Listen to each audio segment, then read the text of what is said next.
দেশের ফুটবলের জন্য আর কেউ ভাবে না, একমাত্র ইস্ট বেঙ্গলই ভাবে। হ্যাঁ, সেটা প্রমাণিত হয়ে গেল। কারণ ইস্ট বেঙ্গল চিঠি দিয়েছে প্রধানমন্ত্রীকে, প্রধানমন্ত্রী দপ্তরের সঙ্গে যোগাযোগ করার চেষ্টা করা হচ্ছে। ইস্ট বেঙ্গলের প্রেসিডেন্ট চিঠি দিয়েছিলেন প্রধানমন্ত্রীকে যে ভারতীয় ফুটবলের যে অবস্থা তাতে আপনার অতি অবশ্যই হস্তক্ষেপ দরকার। আর তাহলেই ভারতীয় ফুটবলকে বাঁচানো সম্ভব। হ্যাঁ, এতে অবশ্য অনেকে অনেক কথা বলবেন যে এখন কেন এই এতদিন তো তৃণমূল করে বা রাজ্যের মুখ্যমন্ত্রী পায়ে পড়ার পরে এখন কেন প্রধানমন্ত্রী পায়ে পড়ছেন? দেখুন, এটা রাজনীতির বিষয় নয়। ফলত এটাকে রাজনীতিতে ঢোকাবেন না বা রাজনৈতিক অ্যাঙ্গেল দেওয়ার চেষ্টা করবেন না। এটা ভারতীয় ফুটবলের বাঁচা মরার ব্যাপার। এটা ভারতীয় ফুটবলারদের বাঁচা মরার ব্যাপার। ভারতীয় ফুটবলের সঙ্গে যে সমস্ত কোম্পানি, যে সমস্ত আ সাপোর্ট স্টাফরা রয়েছেন তাদের ব্যাপার, কর্মীদের ব্যাপার। এবং অতি অবশ্য ক্লাবগুলোর ভবিষ্যৎ, ক্লাবগুলোর বেঁচে থাকা মরে যাওয়ার ব্যাপার জড়িত রয়েছে। ফলত দেশের প্রধানমন্ত্রী তিনি কোনো একটি পার্টির ব্যক্তিগত সম্পত্তি নয়, তিনি গোটা দেশের।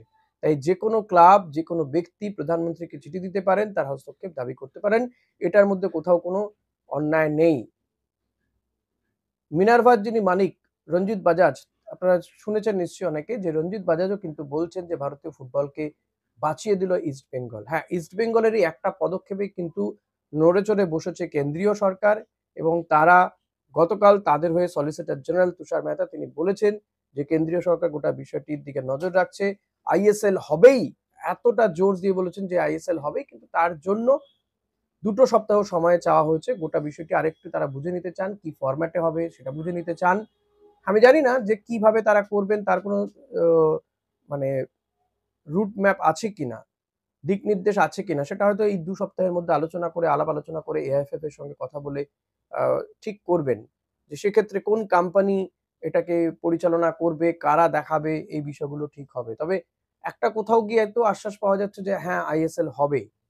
সেটা কিভাবে হবে সেটা একটু সময় দিতে হবে। কিছু করার নেই, যখন অচলাবস্থা চলছে তখন এখন সরকারের উপর ভরসা রাখা ছাড়া কোনো উপায় নেই। আই লিগের যে ক্লাবগুলো তারা কেন্দ্রীয় ক্রীড়ামন্ত্রীর দ্বারস্থ হয়েছিলেন। কেন্দ্রীয় ক্রীড়ামন্ত্রীর দপ্তরও দেখছে। অর্থাৎ কেন্দ্রীয় সরকার কোথাও গিয়ে যে মানে দৃষ্টি দিয়েছে, দৃষ্টি আকর্ষণ করা যে গিয়েছে সেটা কিন্তু প্রমাণিত হয়েছে। আর সেটা কিন্তু ইস্ট বেঙ্গল ওই ক্ষেত্রে বড় ভূমিকা নিয়েছে এই চিঠিটা দিয়ে। এটা আর বলার অপেক্ষা রাখে না। এটা আ আমরা কিন্তু আশা করেছিলাম যে এক্ষেত্রে ভারতের জাতীয় ক্লাব মোহনবাগান অগ্রণী ভূমিকা নেবে। কিন্তু তারা হঠাৎই নিশ্চুপ। তার এ ব্যাপারে তাদের কোনো বক্তব্য পাওয়া যাচ্ছে না। এটা খুবই হতাশাজনক বলে আমার তো মনে হয়। কেন তারা এই ব্যাপারে অগ্রণী ভূমিকা নিল না?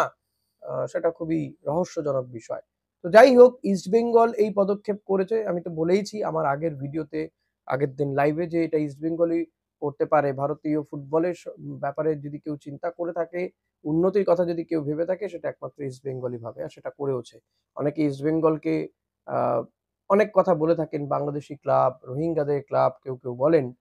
তো তাদের মুখে তো এবার ঝামা ঘষে দিতে গিয়েছে এবং আ আমার এটুকু তো ভরসা করতেই হবে, কেন্দ্রীয় সরকার যখন বলেছে তখন অন্তত এবছরটা হয়তো আইএসএল টা বেঁচে যাবে হবে। তারপরে পরবর্তী সিদ্ধান্ত হবে যে কিভাবে কি করা যায়। তবে আমি অতি দ্রুত চাইবো যেন কল্যাণ চৌবেকে সেই পদ থেকে সরিয়ে দিয়ে অন্য যে কাউকে নিয়ে আসতে পারে আ এবং ভালো সংগঠক যিনি সংগঠনটা চালাতে পারে তাকে যেন নিয়ে আসা যায় সেটা দেখতে হবে। দেখুন, ইস্ট বেঙ্গলই কিন্তু বলেছিল যে বিসিসিআই এদিকটায় যদি কোনোভাবে নজর দেয়, বিসিসিআই যদি কোনোভাবে হেল্প করে। দেখুন, হেল্প করার অনেক জায়গা আছে। তবে হ্যাঁ, ২ টো আলাদা সংস্থা তারা কেন একে অপরকে হেল্প করবে? কিন্তু যখন ক্রাইসিস হয় তখন তো হেল্প করাই যেতে পারে।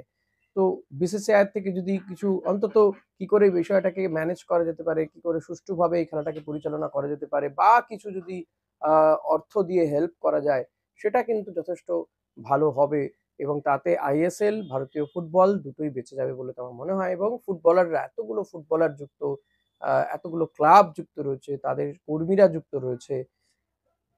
ফলত ভারতীয় ফুটবল বাঁচবে। একটা সময় যে ফুটবলকে নিয়ে আমরা গর্ব অনুভব করতাম, তারা আজকে এশিয়ান কাপও কোয়ালিফাই করতে পারছে না। এটা খুবই দুর্ভাগ্যজনক বিষয়। তো আশা করব যে আগামী ২ সপ্তাহের মধ্যে, নভেম্বর তো প্রায় শেষই হয়ে যাচ্ছে। ডিসেম্বরের শুরুর দিকটায় ভালো কিছু খবর আমরা পাবো আইএসএল নিয়ে। তবে যদি কেন্দ্রীয় সরকার পদক্ষেপ করেও এবং আইএসএল যদি হয়ও তাহলেও কিন্তু জানুয়ারি 2nd উইকের আগে আ শুরু হওয়াটা ইম্পসিবল। শুরু হওয়া সম্ভব নয়। তবে আরেকটা দিকও দেখতে হবে যে এখানে আবার কেন্দ্রীয় সরকার হস্তক্ষেপ করলে ফিফা যেন ব্যান না করে দেয়। কারণ ফিফার এক্ষেত্রে নর্মস রয়েছে যে কোনো সরকার এক্ষেত্রে হস্তক্ষেপ করতে পারে না। তো সেই দিকটাও কেন্দ্রীয় সরকারকে ভাবতে হবে। কেন্দ্রীয় সরকারও বিষয়টা ওয়াকিবহাল তারা। কারণ এর আগে এই বিষয়টি দেখা গিয়েছিল, এরকম ঘটনা ঘটেছে। আ ফলত কেন্দ্রীয় সরকার I hope কি সেই বিষয়টাকে মাথায় রেখেই তারা ফিফাকে আ যাতে ফিফার ব্যানের সম্মুখীন হতে না হয়, AIFF কে কিভাবে এক্ষেত্রে অক্সিজেন দেওয়া যায় সেটা তারা গোটা বিষয়টি দেখে নেবে এবং এটা ২ টো সপ্তাহের মধ্যেই মিটে যাবে বলে তো আমার মনে হচ্ছে। আমি জানি না আপনাদের কার কি মনে হচ্ছে? আপনারা জানাবেন অতি অবশ্যই যে আপনাদের কার কি মনে হচ্ছে এক্ষেত্রে। কেন্দ্রীয় সরকারের এই পদক্ষেপ নিঃসন্দেহে আমি তো বলব যে অন্তত তারা জানিয়েছেন যে তারা ওয়াকিবহাল, তারা বিষয়টি জানেন, তারা দেখছেন ISL হবেই।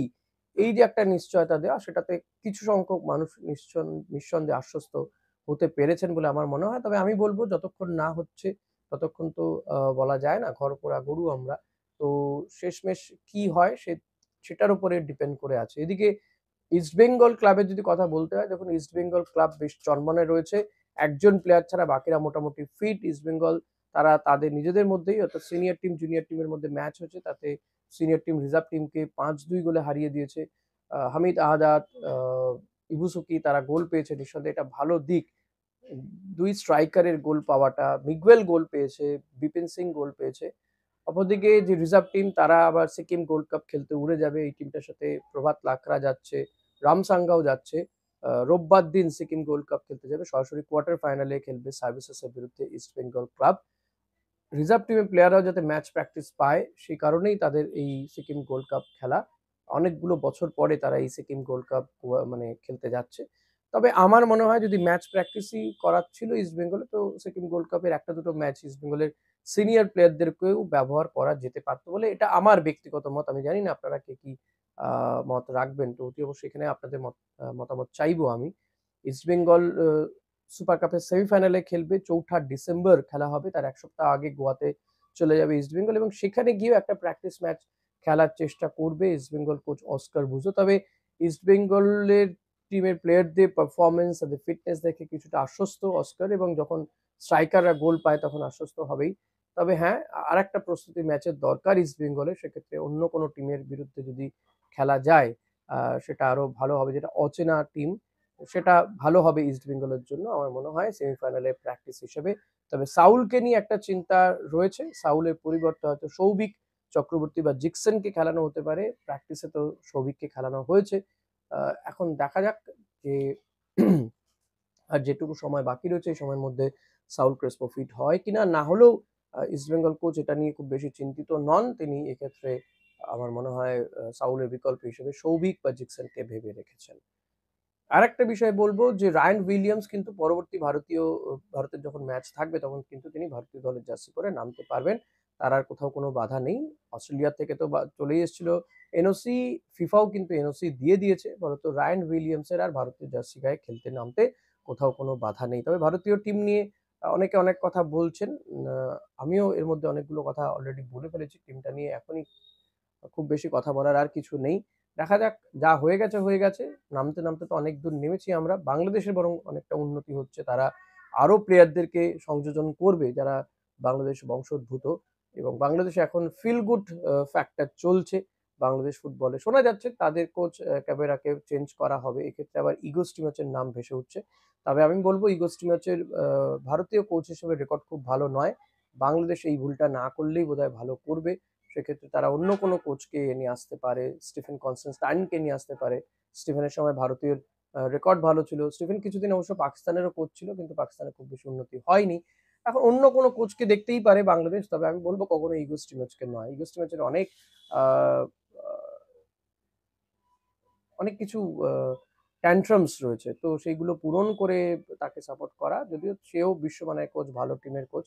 সেই জায়গা থেকে আ দেখতেই পারে। ভারতে সাফল্য পায়নি মানে বাংলাদেশে পাবে না। বিষয়টা এমন নয়। আ তো আমি বলব যে অন্য কোনো কাউকে দেখলেই বোধহয় বাংলাদেশ তবে যেভাবে উন্নতি করছে সেটা কিন্তু খুবই ভালো দিক। এর থেকে অনেকগুলো মানে এই এশিয়া সার্কিটে অনেকগুলো দল তারা কিন্তু এই দিকটা দেখতেই পারে, তাদেরকে ফলো করতে পারে। দেখুন অলরেডি ভারত তো ফলো করার চেষ্টা করছে। হামজাকে বাংলাদেশ নিয়ে আসার পরে ভারতও কিন্তু এই রায়ান উইলিয়ামস বা ভারতীয় বংশোদ্ভূত যারা বিদেশে খেলে তাদেরকে আনার চেষ্টা করছে। সব মিলিয়ে ভালো স্টেপ, দেখা যাক কি হয় শেষমেশ, সেটার অপেক্ষায় থাকতে হবে। আরেকটা বিষয়, ভিডিওটা শেষ করব, বলবো ওয়ার্ল্ড কাপ নিয়ে অনেকগুলো ভিডিও করছি, সেই ভিডিওগুলো একটু দেখবেন, কারণ 2026 এ ওয়ার্ল্ড কাপ, তার আগে ওয়ার্ম আপ চলছে এই ভিডিওগুলোর মাধ্যমে। সো প্লিজ সেগুলো দেখে আপনাদের মতামত জানাবেন। Thank you.